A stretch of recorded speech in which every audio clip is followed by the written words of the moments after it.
So good afternoon. Welcome to the afternoon session for Introduction to Julia. And now we are doing it in like Introduction to Computational Science in Julia. So I'm Hadeleke and I'm a research software engineer here at ICCS. And so today I will be, going through the Intro to Julia course with us. So please, I pasted the GitHub link material in our Slack channel. If not, please, you can just like grab it from that QR code. Yeah.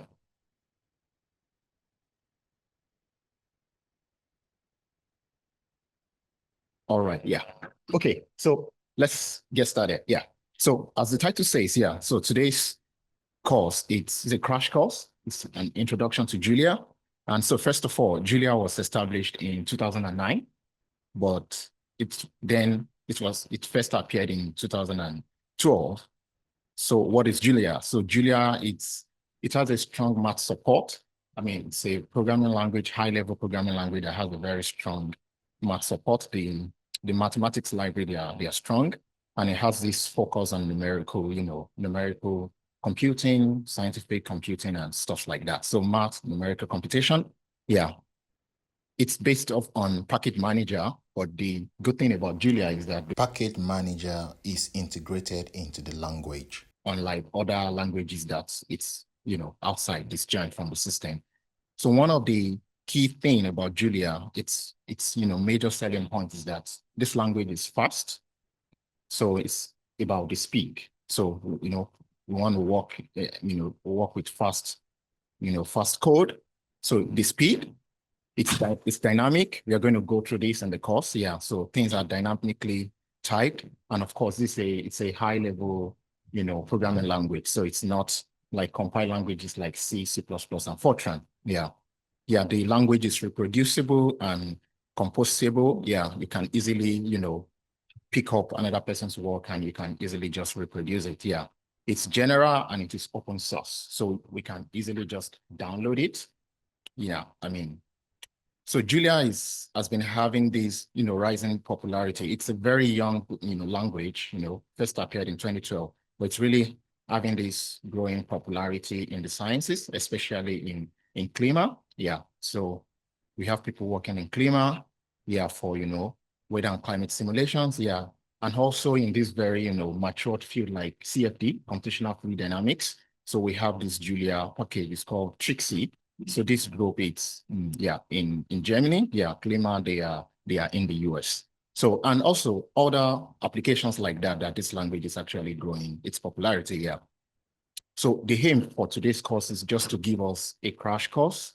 It's difficult to teach a programming language in 90 minutes. So it's just to introduce us to, what this language can do. And also, so again, please, the link to the material is in that QR code. So as we said, the first thing, about Julia, it's about, speed. That's one of the things, like the speed, want it to be fast. So it's all about performance. So how does it do this high performance, under the hood? So high performance is actually done via this thing called just-in-time compilation to LLVM. So it's called JIT. So basically it does this, all the things happens through the LLVM compiler, and we have the just-in-time compilation. So for the figure down there, it's just for us to show a benchmark case. Now the thing is this, like you can find several pictures of Julia, performance plot out there. I got this one from the Discourse channel, the Julia Discourse Lang. So basically it's just to show benchmarking for, computing some stuff like iteration or, pi, sum, matrix multiply, matrix statistics, how you pass integers, print to file, stuff like that.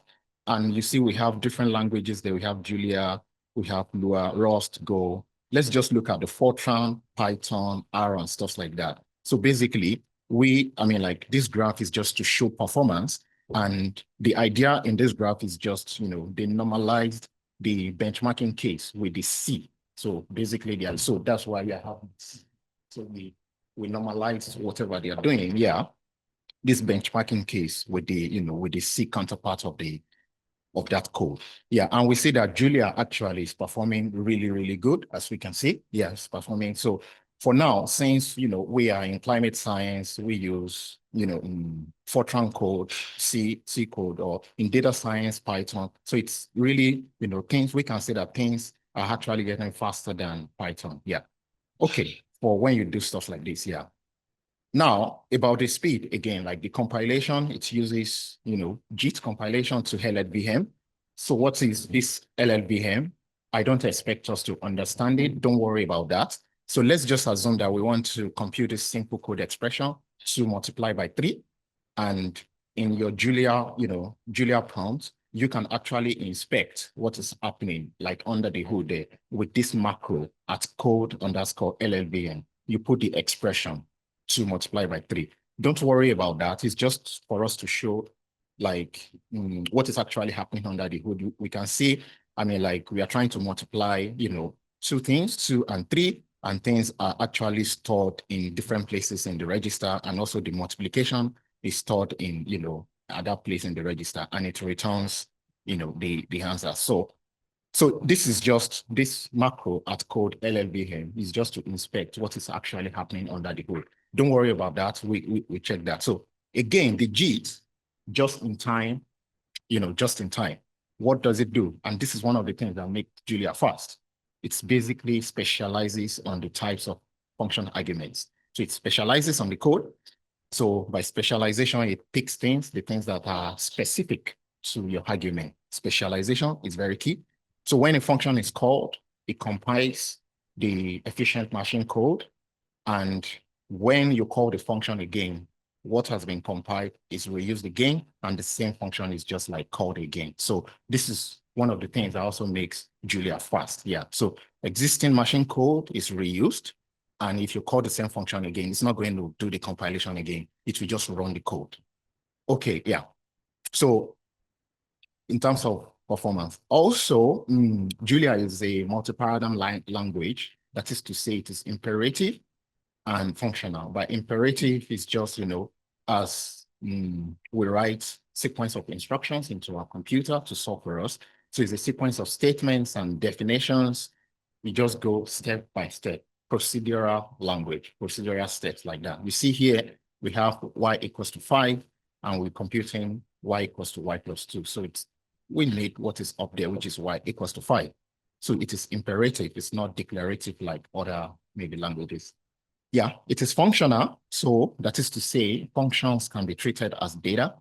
So functions can be returned, or they can also be passed as argument. So if we look at this function, we have this make function, which takes x as an argument, and actually it's returning a function as well. Like it's returning a function. So we are making a function, but the output of that function is a function itself. Yeah, so we're already doing some things in here. Yeah, on the right-hand side, you see here, a function is actually passed as an argument. That is to say, we are applying a function to a function. So the function name is not applied twice, and it's taking, f and x, and it's returning. F is applied on x, and f is applied on f of x. So we see things are happening, so it is functional. It can be treated as data, and also it can be passed as argument. Yeah. Another thing about Julia is it's dynamically typed. So this is another thing that makes Julia fast, to leverage on this speed. So what do we mean by, if the code is dynamically typed? So if we look at these 2 functions, we have 2 functions. The first one is, a plus function, and it takes the argument. It takes, x. The colon is, int. So the int, so x is an, int. So basically you're giving the type of that argument as int. Yeah. So of course, when we run this code, it just takes, x as an int. So it can do x plus 1.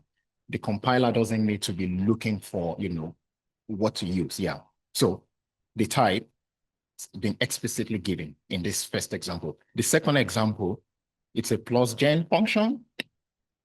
X is not given, like any type. So when we run this code, the compiler will be, thinking of which one should I use. You get what I mean? So So when I say you get, I mean, what I mean is that there's a lot of overloading that will be happening with that plus operation because it doesn't know which one to choose. Like, is it int, is it float, 64, 32, all these things.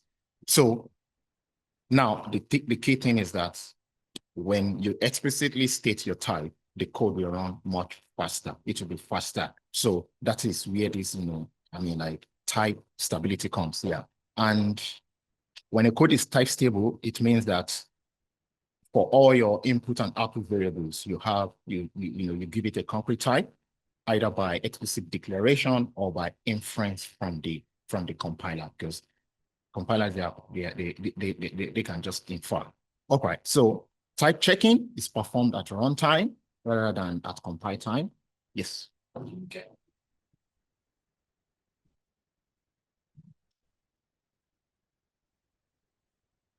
No, you won't. Yeah, it's just going to, yeah, it will just say, yeah, it will be looking for the one to use, but you're not going to get the one. Yeah, but in the notebook, we are going to see examples of such, and we are going to see what happens by the time we inspect this code with this macro at code_LLVM. Code one type, and we are going to see. Then you now see the question. So you can just hang on a little bit, then you will see that. Yeah, thank you. Very good question. Yeah.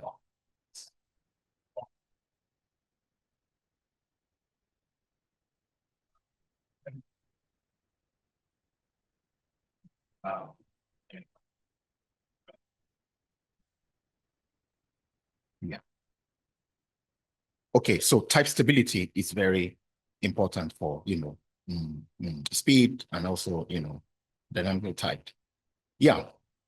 Another key thing about Julia, which is one of its key things that we talk about, it's this idea called multiple dispatch. By multiple dispatch, when a function is executed, how do we know which one actually is being called?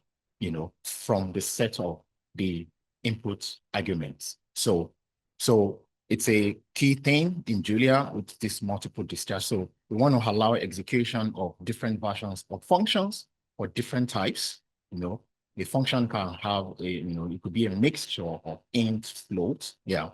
But depending on the type of the argument, the type of the argument, what Julia does, it actually chooses the most specialized or specific option. It's going to choose that. So it chooses that, then it uses that for the execution of the function. So basically this gives more efficiency, performance. That's what we want. Yeah. So it provides more flexibility also and efficiency. So if we look at these two functions again, we have this, scale function. Now things the argument, X and Y, they are int. And we are saying that the output of that, which is this after this colon, that's the output of the function. We also want it to be int. So you see, so whatever X multiplied by Y is, the output of that will be int. Yeah. Also here, we have another scale function whereby we have the input argument X is int, and we also have a string, but we want the output of that to be string. And this is just a, inbuilt function in Julia. It's just to join, data structures together. So multiple dispatch, so it can, it will specialize depending on the arguments, the types of the argument, it specializes it and it chooses the most specialized one. Yeah. All right. Yeah. So today, our outcome is just, we want to understand the core ideas of the Julia language. Yeah. Use Julia to solve simple, numerical programming tasks. Yeah. So if you are, I'm a mathematician, so I mean, like, I'm kind of biased, I'm kind of, attracted to, to the language because it does things really, really, really nice. Yeah. Yeah. So if you're interested in numerical computing, scientific computing, to just do things, the language is very beautiful. Yeah. And we're going to work with Julia type systems and data structures. And also, as we walk through the notebook, we are going to see this multiple dispatch in action, and also what this thing is all about, and how, including overloading of programs. Yeah. and time permits us, we're going to put these ideas together in one of the heart energy balance models, which later we can also play with that model all through the week. So the style is that we have a notebook and we are going to code along. So, and we just walk through so what we need for this session is, to go through the notebook, we need Pluto.jl. Basically, Pluto is similar to Jupyter in Python. So it is an, interactive and reactive notebook system. It's just like Jupyter, and interactive and reactive. That is to say, if you change a cell, the cells, depending on it, will get to run again. So it is very reactive and interactive, unlike Jupyter that, it's not reactive to what happens before. It is reproducible. So, and all we need to do to just, when you are in the cell, we just do shift enter. Okay. So I assume that we all have Julia installed and we can just set up our Pluto. So if we set up Pluto, do we have, otherwise I can just give 1 minute we quickly, so please, let's just get into our Julia prompt. So once we get into our Julia prompt, so I assume that we actually set up our Julia, our Julia is installed. Then from the Julia prompt, enter the, this, bracket, So when you press that, you're going to enter the package mode. As we said, Package mode is embedded into the language. It's really in the system. And when you press that, you type yes. So you just, in the package mode, you had Pluto. Then after hiding it, you exit it with backspace or Ctrl+C. Then you can type using Pluto. Or import. I use using Pluto. Then after that, you type Pluto.run in parentheses. And this will fire up the browser for you that the Pluto will run on. Okay, so that's all. Are we good? Are we fine? Okay, so I think, I think it's better? Okay, good. So these are just some, examples of Julia macros. Don't worry about that. It's just to, we are going to use some of them. We can, dig into them later, but it's just to show some of the Julia macros. Okay, so let me go to my Pluto notebook so that we can start with the notebook. If you don't have Pluto, just follow me as I go through the notebook. We are going to, we can do this together. Today. All right. Okay, so I will enter into my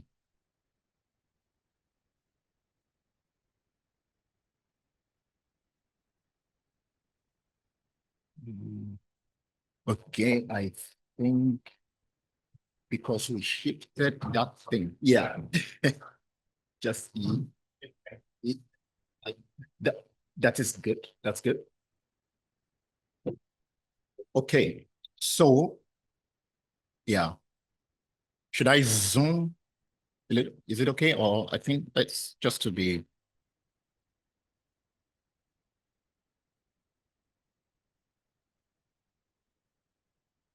Okay, all right, so I have zoomed, we have Pluto. So once you run that Pluto.run, this, it goes into your browser and you pick up that file, pick up your Julia file, wherever you clone the repository into, sorry, So we have this browser and so first of all, this Pluto notebook, as I said, is similar to Jupyter, interactive, reactive and stuff like that. So it has this option that you can actually click the live docs at the bottom right of the page. So if I click a function, I can actually see that function. I'm going to show us, yeah.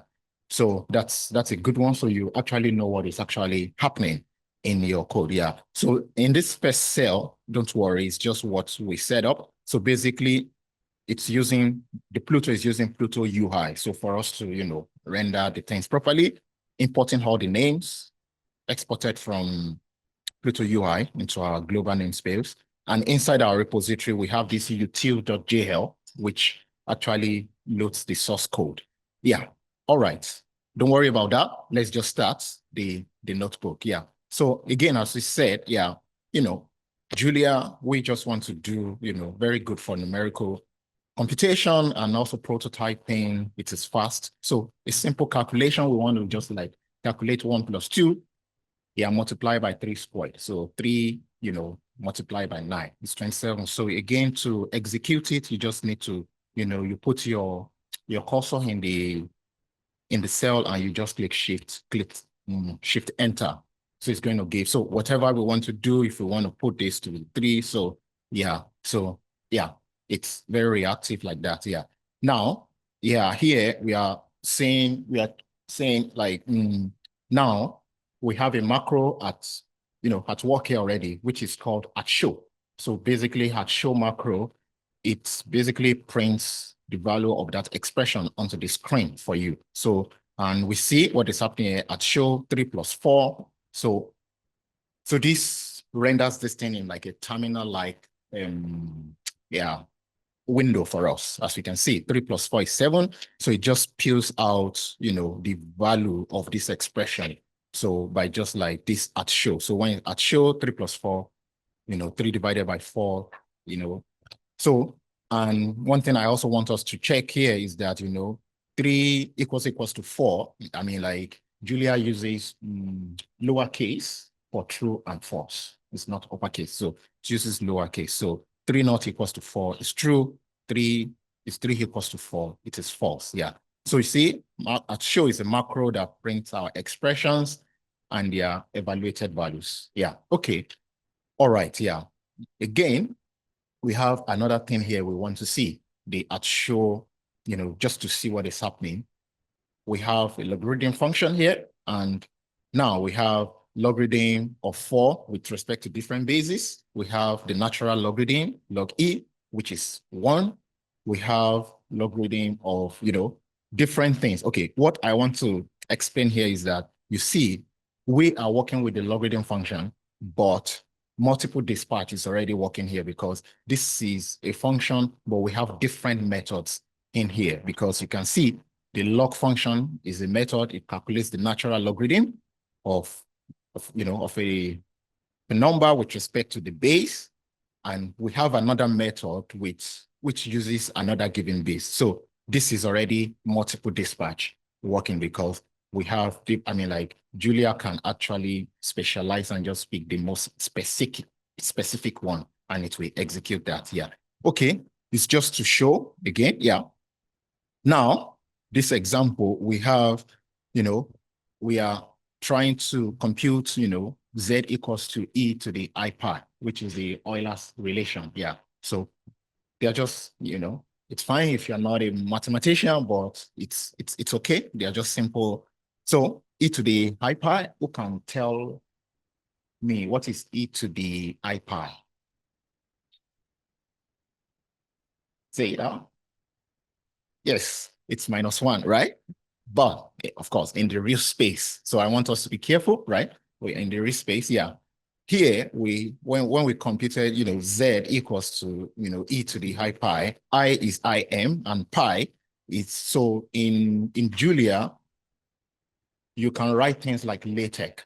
So you see here, this is pi, and we are writing it like LaTeX. So how to write that is you just do your backspace. If you do your backspace and pi, and you tab, sorry. and you tab, you get your pi, theta, all these things. So you see why we like it as mathematicians. Yeah, it's like I'm writing LaTeX. Yeah, but Yeah. So e to the high pi. So you see in this example, z equals to the e to the high pi, it's giving us, it's, splitting the answer to be -1 plus, but we have this small floating point number in the, yes.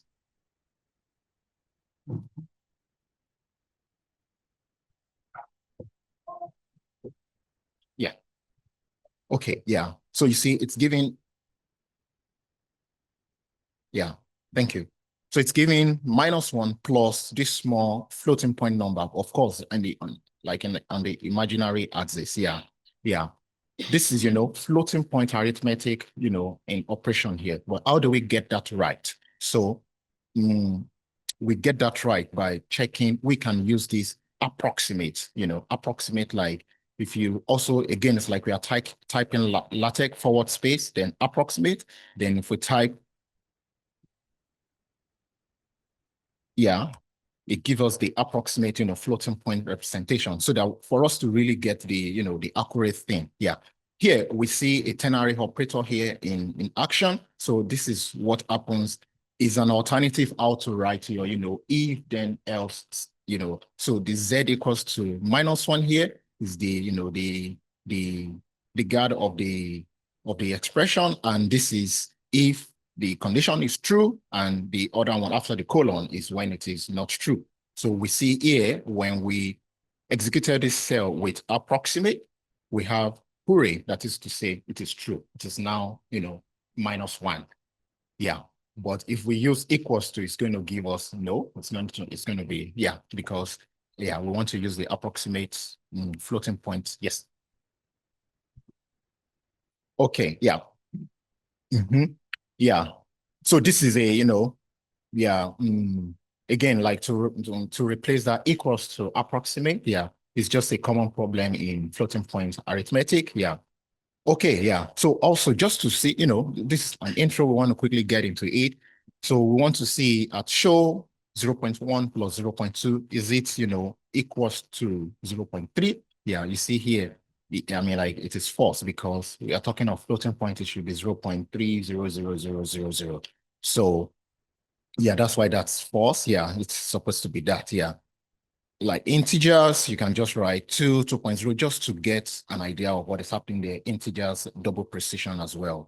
Okay, yeah, let's just get into compound expressions and local scope. Yeah. So by compound expressions, we mean that, yeah, we want to do within a block, we want to do a local binding within a block, and we are using this let function. So when we say let theta, okay, we are saying theta is it's just a random number between 0 and 1, and z is e to the high theta. Yeah.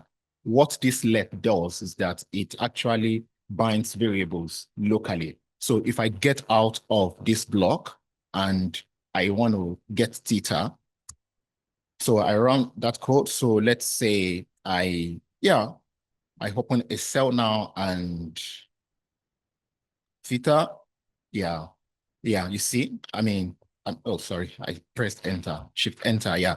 You see, it is, yeah, it is not defined. So that's why, it's just the let end is a local, things are, Theta is a local variable. that's why, I mean, like when I got out of that block, yeah, I got that error message, yeah. So, and again, at show, we are just getting theta, absolute value of z, different trigonometric stuff. Yeah, just like also spelling them onto the screen. How do we fix this non-local, when things are in the local scope? We can have the non-local binding by using the begin and end.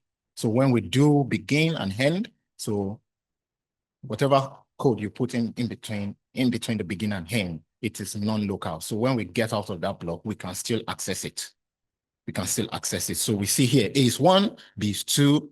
I mean, like I'm outside of that block now. And when I say B, yeah, I can still access it. Yeah. So let and begin, but sorry, let begin, it's local, but when you just do begin and end, you can actually get out of that block. Okay, and this is just to demonstrate that. 3, and you can also actually set the begin and end to a variable. So we are setting 3 equals to begin, then we start our, our code, and we are saying that, yeah, whatever this thing is going to be, 3 is going to be, equals 3 when, if we run that, yeah. Yeah, you see, 3 is equals to 3. Okay, so let's just have that in mind, let's begin and also begin and end, local scope, non-local scope, binding. For control structures, yeah, when we solve problems, we write them in the loop. So basically, this is how Julia does the loop. So it's a for loop for x in, the bounds 1 to 10, with the 1 and the 10, inclusive. Yeah, 1 to 10. So it is a range. Yeah, so for x in 1 to 10, I want to print x, right? And it's going to print that. Yeah, so that is how it does for loop. Yeah, we can also, you just do your for loop with this sum of inverse squares. Yeah, again, don't worry if if you didn't do real analysis. Yeah, so if we want to square sum of inverse squares, as n goes to infinity. Yeah, we know that this thing converges to pi squared divided by 6. Yeah, so I know that because we studied that in during our studies. Yeah, so basically you can just do that with a for loop. Yeah, and now putting this in let and end is just to because when you work with Pluto, you want everything to be within that block, so that's why I'm putting like that. So it's just to implement this for loop with the sum of inverse square. You see, I'm not going to infinity, I'm just going to 5,000, and I'm computing the sum of the inverse square. So I know the answer to be pi squared divided by 6. So the x is what we are computing, right? So we see we are doing the at show. We have it here. The answer is just to show us what the answer is, which is 1.6444934, like that. And the difference, just to see the difference, the analytic solution and the computer solution. Yeah, okay. It's just for us to see. Yeah, so you can do your, run a for loop like that. In Julia as well, you can do list comprehensions, which is, you can also do that thing with sum, or you put this in parentheses from, 1 over n squared. Yeah. Again, we can do conditional evaluation, which is the, the alternative of how we show the ternary operator the other time. Yeah, so the if, else, if, else. Yes. Oh, sorry. I'm just using this show for pedagogical reasons. That's the reason why I'm using this show. Yeah, just to quickly print things out. Yeah, yeah,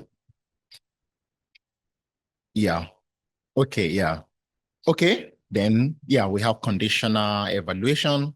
Then, yeah, while loop as well. We can do while loop.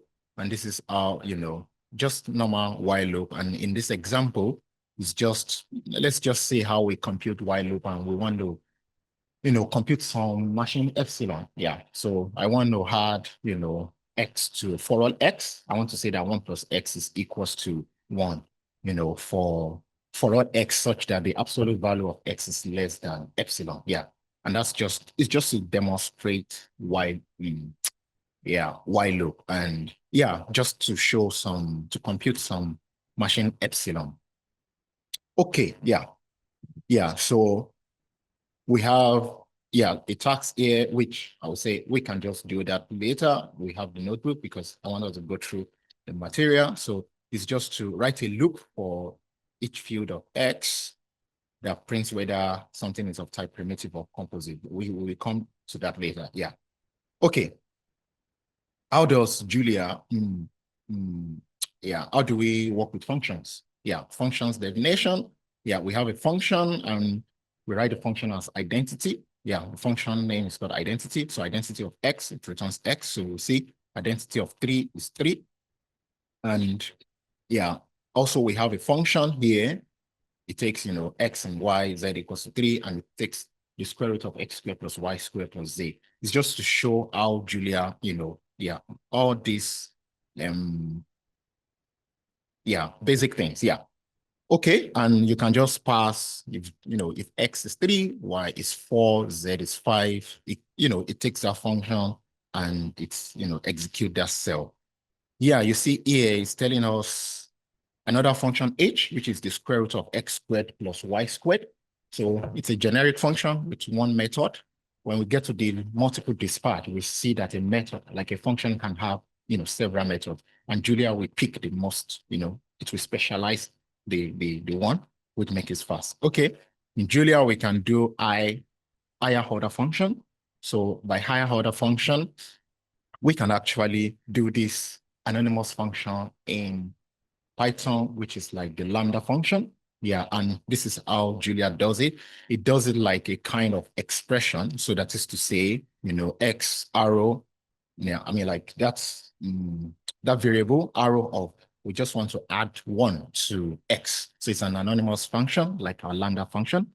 And yeah, we want to compose higher order functions from other functions as well. So we are actually using this anonymous function to also compose more, functions in there. So x is being applied to f, and f of x is being applied to f. And we are now using, this, this thing for the arrow for the anonymous function. Yeah. And we have, this function double f, and we apply our inc function, which is increment. That's increment function on this double function, this order function, and we apply it, on 0, of course. From this anonymous function, we know that we keep, adding it to it. So that will be, so basically we can keep, do triple of that. Yeah. But it's just to show that we can actually compose functions on top of functions and create, higher order functions. So we execute that. It's very clear. Like with this lambda function, it is 2 when it is double, and when it is triple, it is 3. And when we call double on inc, apply on 0, then again, just to add complexity to see, it gives this 512. Yeah. Okay. So yeah, when we do, when we solve problems, it's either we solve problems iteratively or recursively. Yeah, so recursive functions, right? Examples, the factorial. So again, as I said, if you just put your cursor on a function in this Pluto and you click this live docs, it's going to show you, the function, and you can just read about it. Yeah. So I find that very handy, helpful. Yeah. Okay. Yeah. So just click on that function, then you go to that live docs. All right. So we can, calculate factorial of 4, but can we calculate factorial of 30? You see, we can't, because we are having an overflow. So this is numerical overflow because we have exceeded, these are floating points, bound for, that's why we have this numerical overflow, because you see, 30 is too large for it to look it up. Yeah. So in Julia, so we have this function called fact big. So say fact big, so it can actually do, for us to overcome this numerical overflow. So fact big. So again, you can check the, yeah. No, really? But yeah, okay, sorry, yeah. So when with the fact big, and if n, of course, factorial n is an integer, again, this is our ternary operator. Yeah, and when we compute fact big, you see, we can actually, we can do that. So to overcome this numerical overflow problem. Yeah, because we exceeded the bounds of this floating point. Now, yeah, we can implement our Fibonacci. Yeah, if you have time, we know what the Fibonacci series is. Yeah, so it's just to, and yeah, the hint is just, we know the Fibonacci is fib of 0 is 0, of 1 is 1, and this is just the expression. Yeah, how to compute the Fibonacci, yeah, series. Yeah, so we can do that just like as a simple example, just to see how, recursive function works. Yeah. All right. Yeah. Okay. Let's quickly go to things that are very, very important. Yeah. In this language, which is the type structure. the type structure, yeah. So Julia is built around types, the type system. That's one of the things that gives it this speed, or we leverage, you must know what you are doing with this type for it to, for your code to be fast. So high performance code, we always make use of, a very, very good, you know what you are doing with your type system. So your type signatures are, you put it, your type, then the colon, then the type, yeah. So by type structures, we have concrete types and we have abstract types, yeah. So by concrete types, we use it to specify your data structure. So types of values, which are objects. So for example, here, it's the concrete type is like float 64, float 32, yeah, yeah. Then we have another type, which is the abstract type. So for the abstract type, it's not like concrete type that, we can just like construct it. Yeah. Abstract type cannot be constructed. So it's, yeah, we are going to see some things for us to, yeah, to inspect it, to see, to see the tree. Yeah. So, but with the abstract type, for an example of an abstract type is the number. So with this, you can do expressions like addition, subtraction, multiplication, division, yeah, with the corresponding values, yeah. So, but for now, let's know we have concrete types and abstract types, but we must know what we are doing with these types when we are writing our code for us to actually leverage on the power of this thing for our code to be fast. Yeah. So for concrete type, I mean, like for concrete type, we just put the type explicitly in it. You see, we have a function with parameter and we return the types, explicitly. Yeah. So the argument is x int and we are returning int, right? And explicitly we've given it like concrete type. Yeah. And we can query, actually check, inspect the type of our expression using type of. So you see, TZ, so say type of TZ, it's a complex floating point 64. So this complex F64 is an alias for complex float 64. So, and again, complex F64 is a composite type, which it has more named field inside of it. Yeah, so it's a collection of name fields. Yeah. So when you have whatever you have inside the curly bracket, is actually means it's complex, but it's of parametric type. And whatever we have inside that, I always get with parentheses and brackets. Yeah. This curly bracket. Yeah, it's a parameter. Okay, let's just inspect this. We see we have this 1 plus I, imaginary. So what is the type of, 1 plus I? See, it's complex int 64. See, it's a composite type. Yeah, but it's complex int 64. Yeah. For example, if we look at this field, we have this field, which is, we have a field name in TZ. And what we are trying to do here is we are printing the fields in TZ, which are actually Z and S.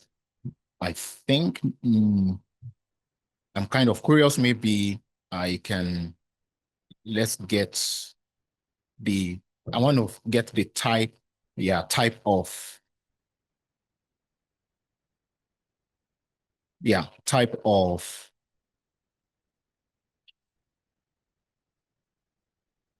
TZ.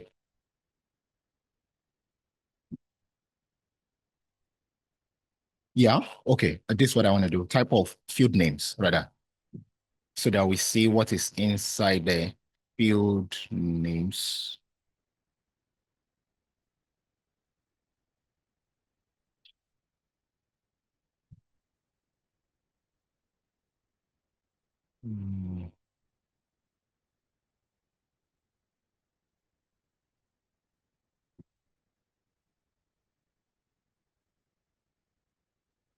Shoot.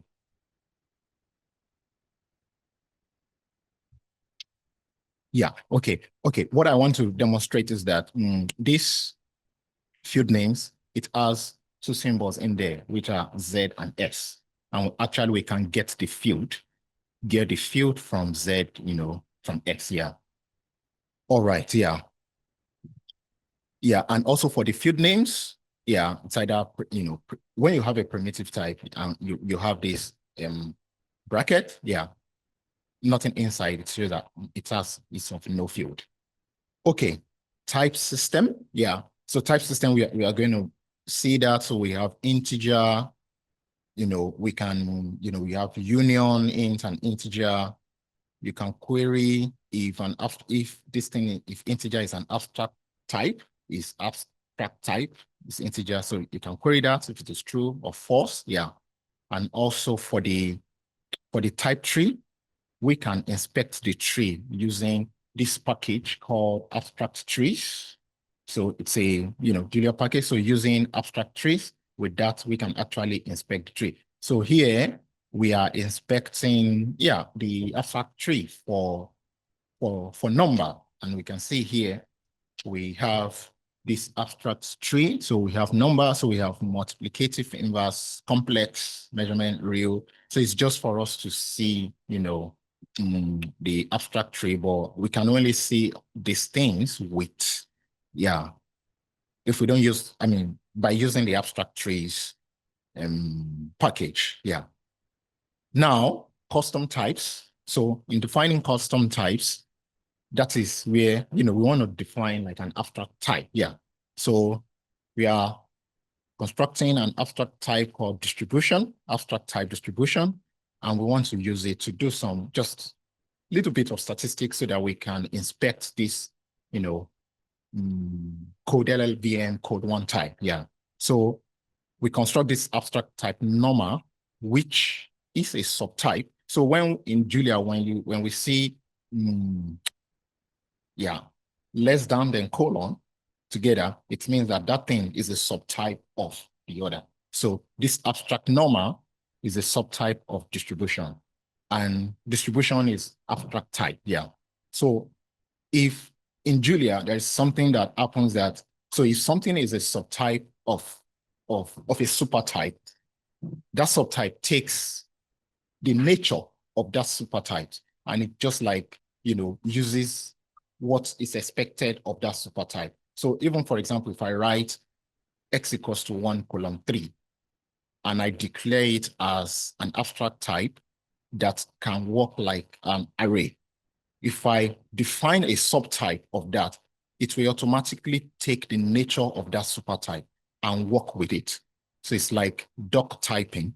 So it just takes the nature of that thing. And that is what is also, it happens when, working with these types in Julia. So we are defining, yeah, an abstract normal, which is a subtype of distribution. And this is just the normal distribution. And again, yeah, you see this P here is just what we are defining as the abstract normal. This is our, normal distribution. And implicitly here, it is taking the mu and the sigma, it's taking, using them as, as a subtype of distribution so that it can actually use, the nature and just like work with them, yeah. So we can compute the random, yeah, so this is in the statistics package. So it's like, if you use statistics, yeah, using statistics, we can take advantage of all these, things like mean, median, standard deviation, and all these things, yeah. Well, we can compute the mean of, 1 to 10. Yeah, that gives us 5.5. Yeah. And again, using statistics, by doing statistics.mean, yeah, which is of type abstract. It's an abstract subtype of distribution. We see P dot, mu, that is the mean, sigma, standard deviation, and sigma squared, the variance. So you see, we can just call, statistics.mean, and it's using this P abstract type that we've defined up there, which is a subtype of distribution. Okay, and yeah, we just want to work on this, yeah. But what I just want us to, yeah, for now is we're just using this example to show you know, this type stability, type instability, and see what happens under the hood. What makes Julia fast? Yeah. Yeah. Okay.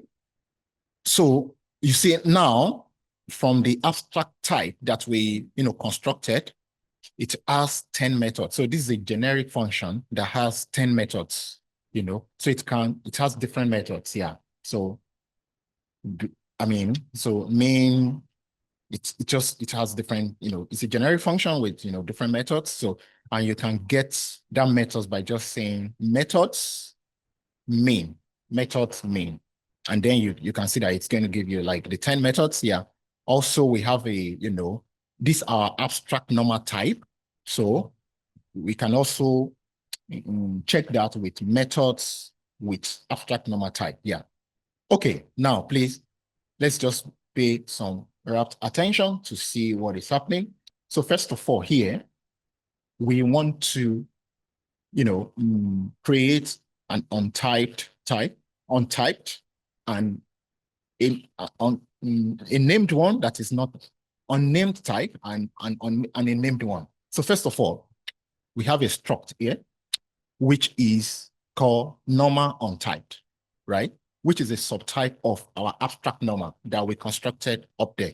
And don't forget, the abstract normal is a subtype of distribution. It's taking, you know, its data structure, it takes its nature. And we have it as, you know, the mean and mu and standard deviation. It's not typed. So it's not integer, it's not float, we don't know, right? So when it's like this, you see, we have that, yeah, it's untyped, yeah. Few types is now any. So any is a super type of any. So we don't know it. The compiler doesn't know it. So it is any, right? Now let's call our normal untyped with a mean of 0, standard deviation of 1, we call it P1. And we call that P1. So we have that. And let's compute the mean 0, right? And we are sampling, you know, yeah, the P1, you know, over 5, you know, 5 samples. So we sampled that. Now, again, we have another macro here, which is at which. So this is another macro which tells us which method we are using. So that's another macro at which, at show, yeah. Yeah. So again, like in Julia, multiple dispatch, it determines which method to call based on, you know, on the number and types of the input argument. Yeah. So now, please, I want us to pay attention to this so that we really get the import of the message. So now we have this macro, which is called at code one type here. At code one type. So again, yes. Yeah. Yeah. Okay. So yeah, So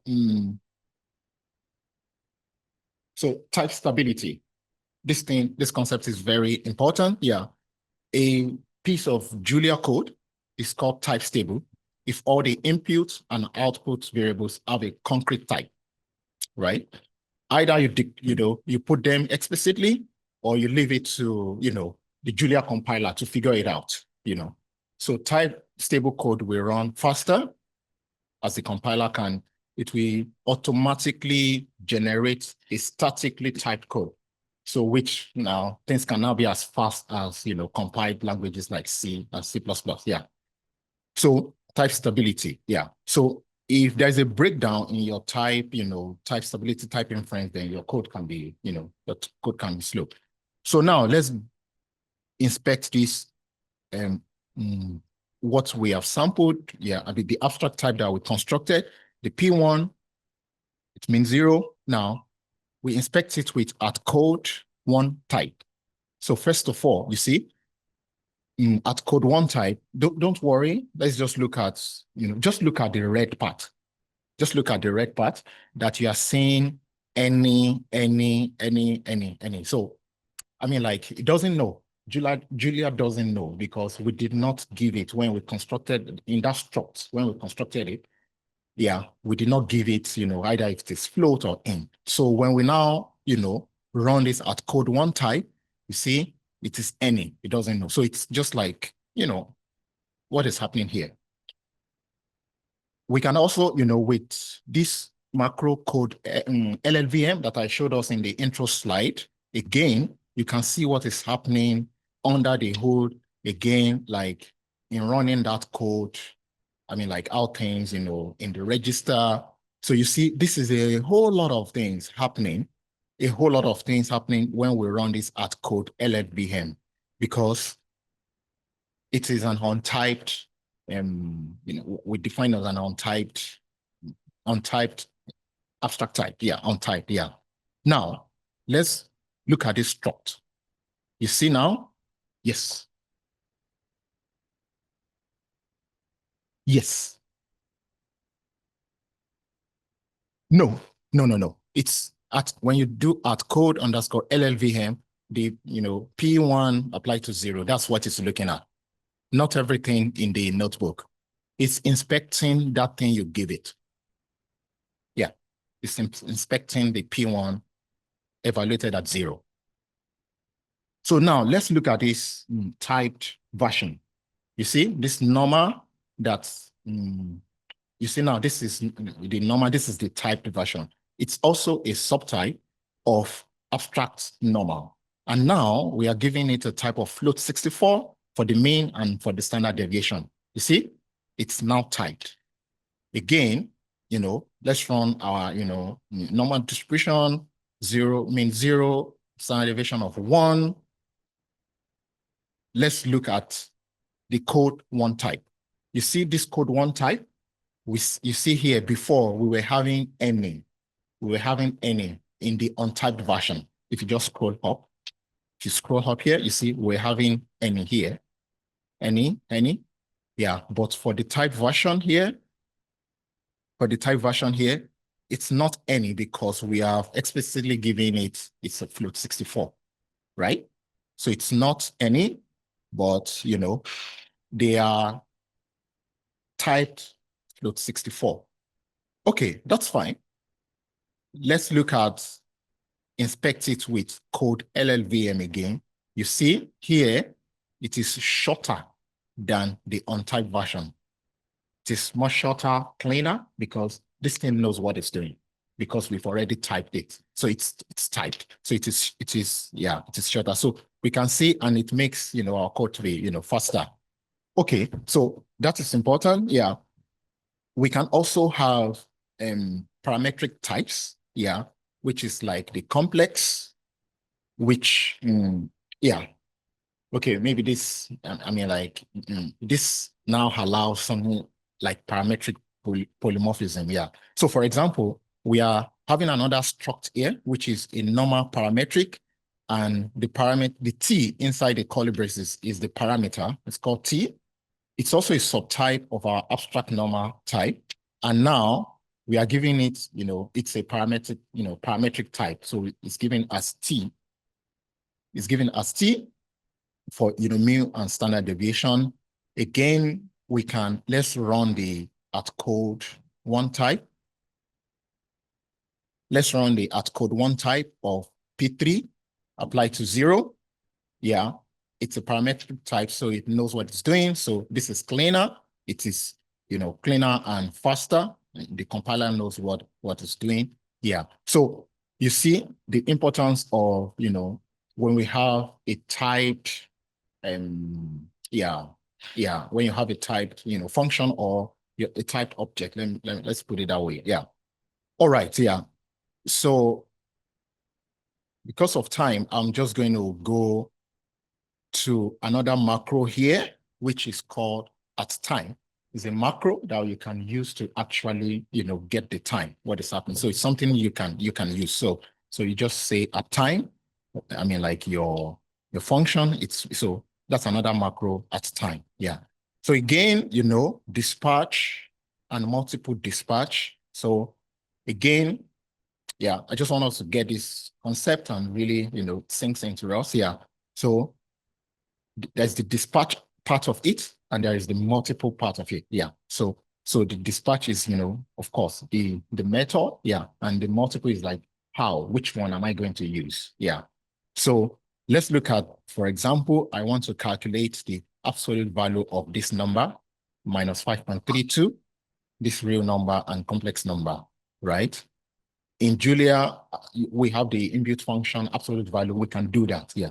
But just creating this, my function, our ABS, right?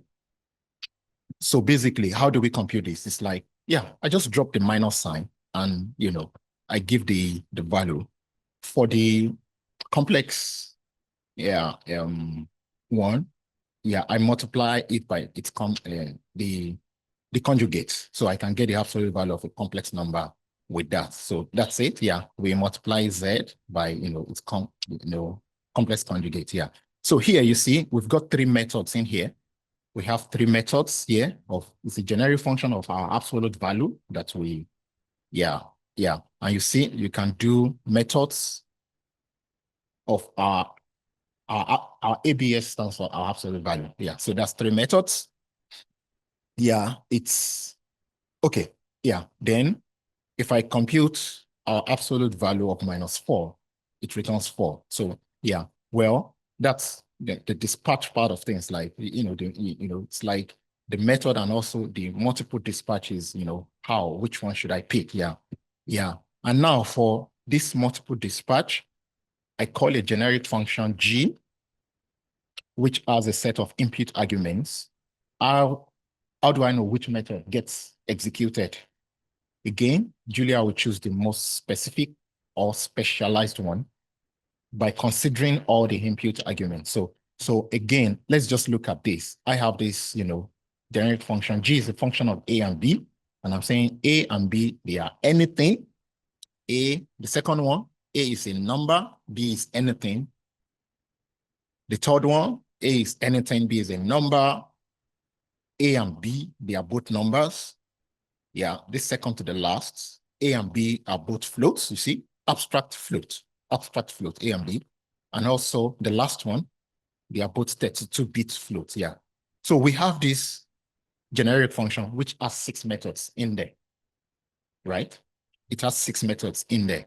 Now, if I call, yeah, you can use methods apply to G to just see, all these methods here. So if I just do G of 2.5, 5, yeah, you see, it's going to pick that one. If I pick, compute G of 2.5, it's going to pick. So basically, it specializes and picks the most specific one. This most specific one. So that's, multiple, multiple dispatch. So Julia uses these, multiple dispatch specialization, type structure, type inference. It makes use of all these things to really make our code, fast and performant. Yeah. So quickly, we just go through, a range, like collection of data types. So you can, let's say, R is from 1, it's from start, the step, and also the stop. We can collect an array. Sorry, this collect function, you can convert it to an array with this collect function. So again, if you click on the live docs, we can actually see what this collect does. Yeah. So an array, yeah, we really need to see array and matrices just to see what we can do with them. Yeah. So basically array, this is how an array looks like in Julia. Yeah. You can also explicitly type your array. This one is float 64, explicitly typed. Yeah. And we have, this is our a vector. Yeah. This is a vector. Yeah.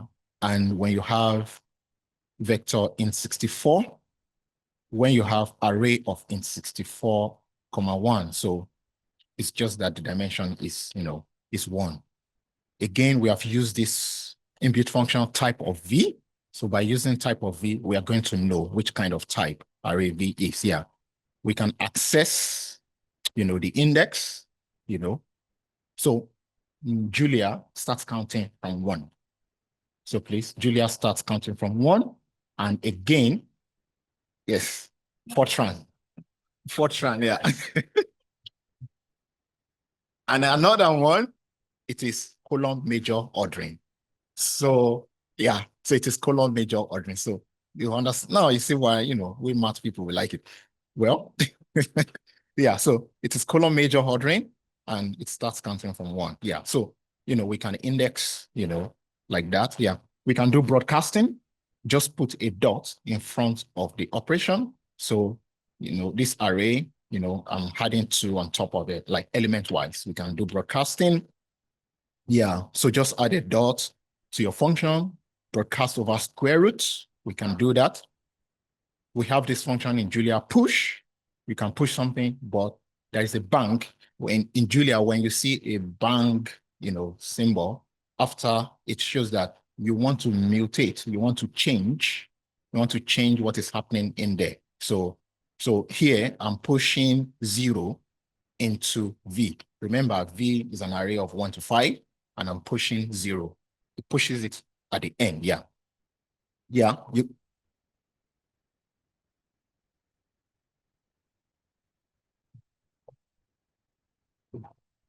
Without bank. Yeah. It's always good to try. Push V.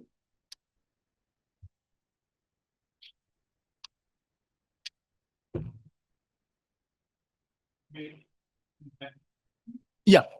Yeah. Yeah. Yeah. It's a convention. Yeah. It's good just to try. Yeah. But of course, it's a convention. Yeah. So, I mean, and I also use it a lot when I'm plotting. So I want to plot things on top of things. I use plot, bang, so it will mutate that. Let's say it has plotted, I put a bang, then it will plot on top of what is already there. So yeah. Okay. Yeah. So I think, let me just delete the cell. Yeah. Okay. Yeah. So also sort with a bang. Yeah. Yeah. We can delete at. So I just encourage us check the, how, from this live docs, these functions in the Pluto. All right. Yeah.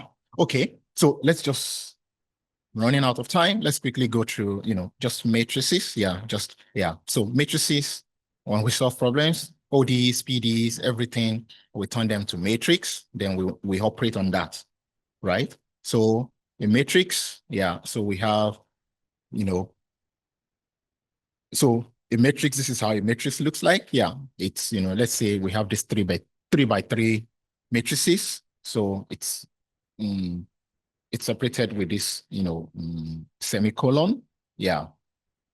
And how do we initialize a matrix? So let's say, of course, the matrix is a, two-dimensional array. So we now have this array, they type it as float 64, and we are defining a 2 by 3. Yeah, this on dev is like a very small, yeah, very, very small entity. It's just, yeah. It's a small entity which it doesn't really matter here. Yeah. So here we are initializing a 2 by 3 matrix of float 64, and we want to have a nested loop. So we can do a nested loop in Julia with, you can write a for loop on that line. Yeah, for I in 1 to 2, J, comma J 1 to 3. And, we populate that.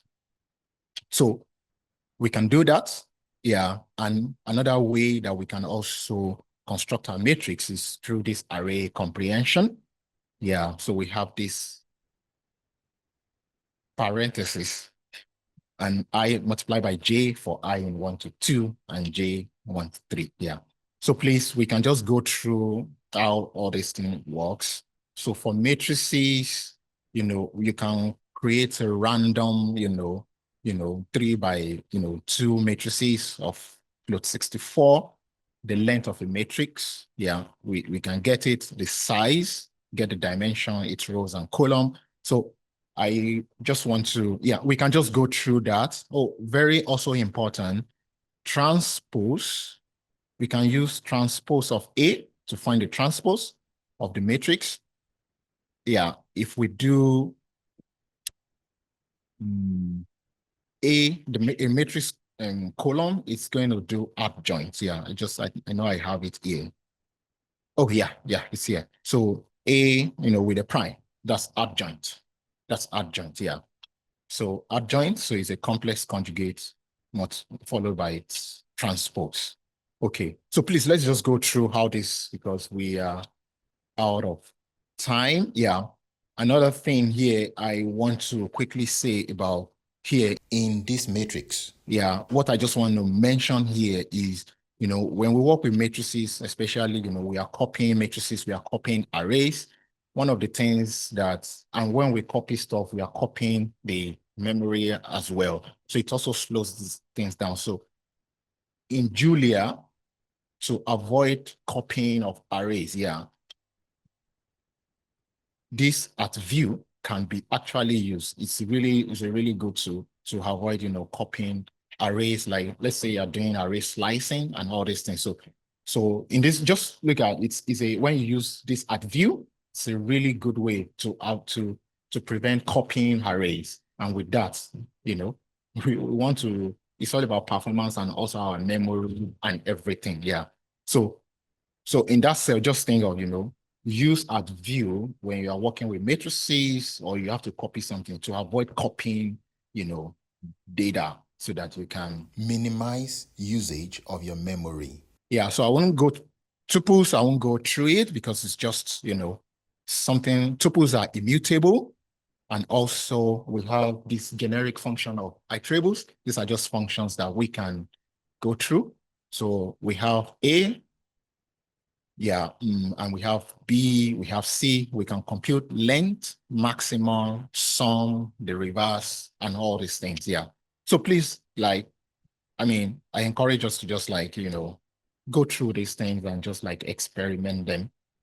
Yeah. All right. Yeah. So and our last example for the day is just linear algebra.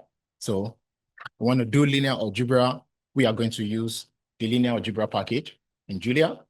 So using linear algebra. So with that, we can take advantage of things like, I want to compute the rank of a matrix.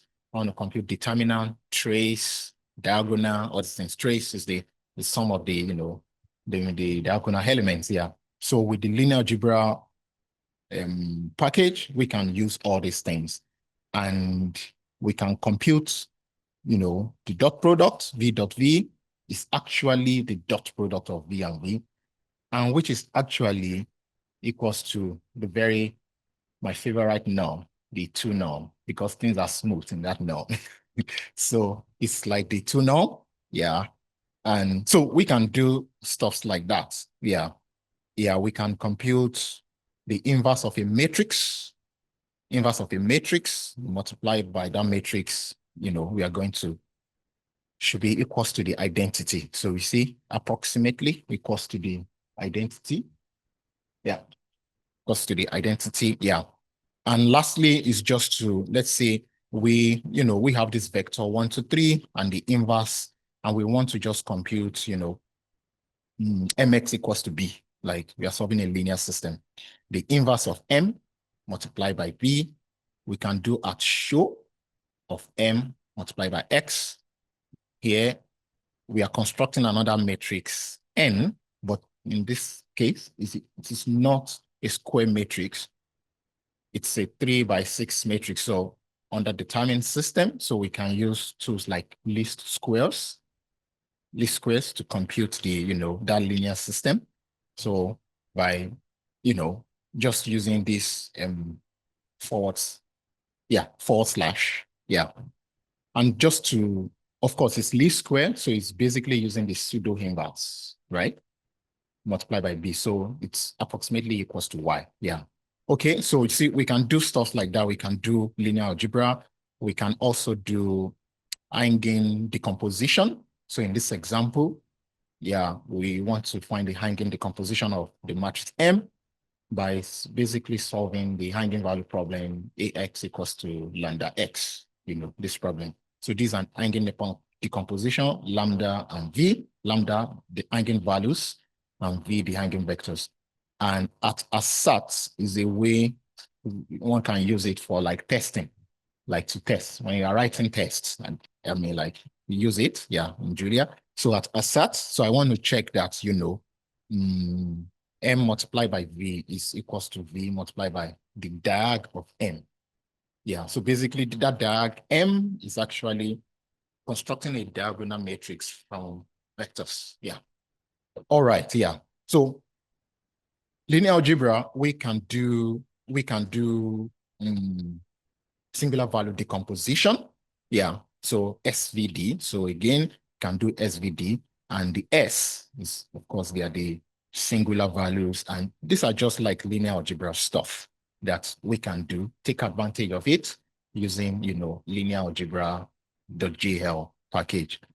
Yeah, we can also do polynomial evaluation using linear algebra as well. So there's a package called polynomials.jl. We can do that. And yeah, I have this polynomial 1 minus x plus 3x squared. I can construct it using polynomials, with, the coefficients, and, we apply the p on our polynomial, and we also apply the q on our polynomial. We compose them together. You can see, just for us to see that we can also do polynomial stuff with Julia as well. It's beautiful. Yeah. So and we can just plot it. Yeah, we can plot it. So if I want to plot another thing on top of this, I will just do the plot bang, and it will overwrite it, it will mutate it, and yeah. Okay, so it's already, 3. So it's a whole lot of concepts in this, and I know if we are new to it, it's a lot, but it's we encourage us to, in conclusion, let's just put all these. I mean, we are here all through the week. So in that repo, there is the energy balance model, which is also from last year material as well. So you can just look, go through that. We have an appendix section just to see some other things that, that can be done. Yeah. And with that, that's the end of what I would like to show us. Yeah. But please, let's go back to the notebook and play with it. Let's just get comfortable with it and with what this language can do, and take advantage of type stability, type inference, the type system, multiple dispatch. The idea is that Julia can be fast if we know what we are doing. So it can be fast, and you can do things with it, like you can do parallelization with it. If you turn some things on, like SIMD, single instruction, multiple data, inbounds, all these things. So if you know what you're doing, it can be fast. So I hope, that's it for this session. Thank you very much.